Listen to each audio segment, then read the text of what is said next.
అంగన్వాడీ వర్కర్ల రాష్ట్ర వ్యాప్త పిలుపులో భాగంగా కాకినాడ ఐసీడీఎస్ ప్రాజెక్ట్ కార్యాలయం వద్ద అంగన్వాడీలు ధర్నా నిర్వహించారు. ఈ ధర్నాను ఉద్దేశించి సిఐటియు జిల్లా కోశాధికారి Malaka Venkataramana, anganwadi workers helpers union జిల్లా కోశాధికారి ఎం రమణమ్మ, ప్రాజెక్టు అధ్యక్ష కార్యదర్శులు నీరజ, జ్యోతి, రాజేశ్వరిలు మాట్లాడుతూ రాష్ట్ర ప్రభుత్వం అంగన్వాడీ వర్కర్స్ సమస్యల పరిష్కారంలో చొరవ చూపించాలని, తక్షణమే గ్రాడ్యుటీ అమలు చేయాలని, పెరిగిన ధరలకు అనుగుణంగా వేతనాలు పెంచాలని డిమాండ్ చేశారు. ఈ ధర్నా అనంతరం ప్రాజెక్టు ఆఫీసర్ ఏ జ్యోతికి వినతిపత్రం అందజేశారు. ఈ కార్యక్రమంలో నాయకులు రమా, విజయ, ముండి, సరోజ, ఏ కనకదుర్గ, డి మేరీరత్నం, సత్యవతి తదితరులు పాల్గొన్నారు.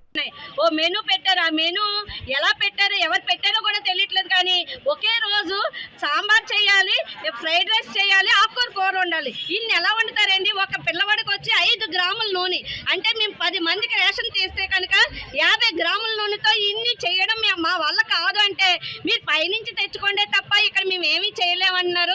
అది కాకుండా ఏమైనా మానసికంగా చాలా మంది ఇబ్బంది పెడుతున్నారు. ఇవన్నీ మేము ఈ ధర్నా సందర్భంగా అధికారులకు తెలియజేస్తున్నాం. ముఖ్యంగా మా యొక్క డిమాండ్ కనీస వేతనం అమలు చేయండి.